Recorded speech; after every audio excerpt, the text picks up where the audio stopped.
Okay, I have to block someone today and I have to come on here and talk to you about it even though my hair is crazy.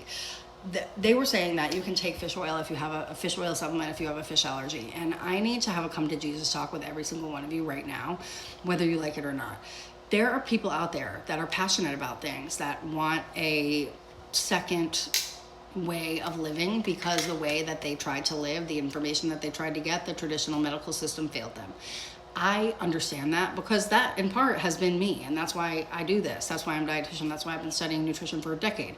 But it doesn't mean that every single thing out there is wrong, except for the extreme, like, craziest answer. And a lot of these people are out here that are nutritionists, and there is a such thing as a certified nutritionist. There is a such thing as a dietitian nutritionist, which is all of us. But then you could call yourself a nutritionist. I don't even, if your dog is watching this, they could call themselves a nutritionist. Now that's no shade on anybody, because a lot of people out there know a lot about a lot of things. But in order to be a certified or registered nutrition professional, you have to understand metabolism, you have to understand things like allergies, and you have to understand the biochemistry of how the body works well enough to make reasonable recommendations and evidence-based recommendations. It is illegal to tell someone to do something unless there's enough evidence to back it up. That's why the seed oil thing is such a big deal. There's not enough evidence to back it up. It doesn't matter what I think. It doesn't matter what happened for you. I hope that whatever you're doing is helping you to feel better, but that doesn't mean that we can make that recommendation with sound mind and heart and ethics, because it's just not the case. So if you've ever dealt with allergies, you understand how terrifying it is to fight for your life for those few seconds, or to wonder what happened, or every time you get a little itch after you go out to eat, or a scratch in your throat, you start to freak out.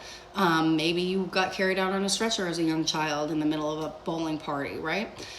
I cannot even tell you enough that some people with fish allergies can't even go to the shack of fish shanty and eat food that's from the fryer that's next to the fryer that they fry fish in. So they usually have like a allergen-free fryer where they won't put shellfish or fish or gluten at a lot of these places now, which is cool.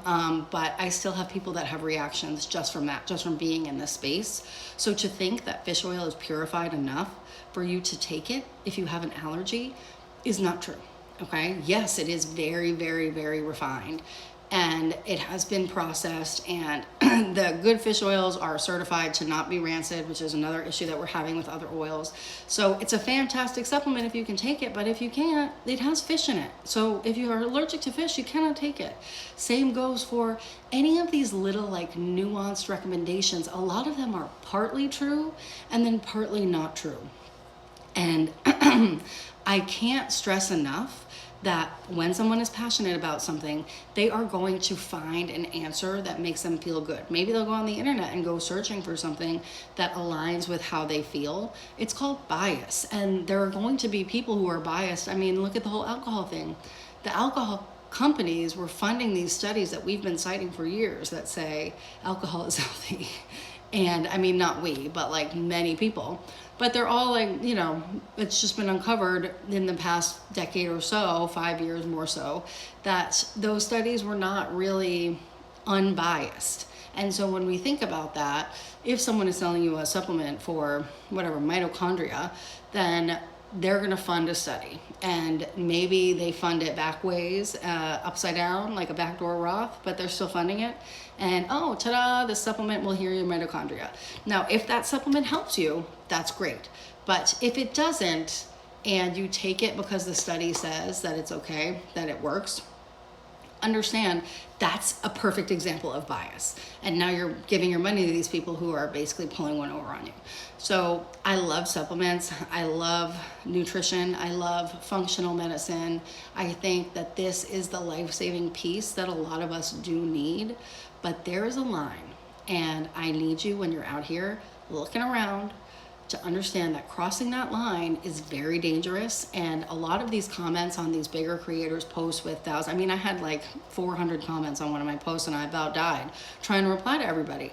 But so if you're getting that every single day, there's no way you can reply to everybody. So if we're a bigger creator and we are promoting, you know, talking about a controversial topic, and people are in there just saying whatever they want, it may not be moderated. And you've got to understand that that is someone's opinion. And it's partially right and it's partially wrong. If it feels too good to be true, if it seems like it is tricky, be skeptical, be diligent, and really kind of get into a pragmatic relationship with doing your own research. If this is the road that you like to go down, that's totally fine, right? Thanks for watching this whole video. I'm sorry it was long. I love you.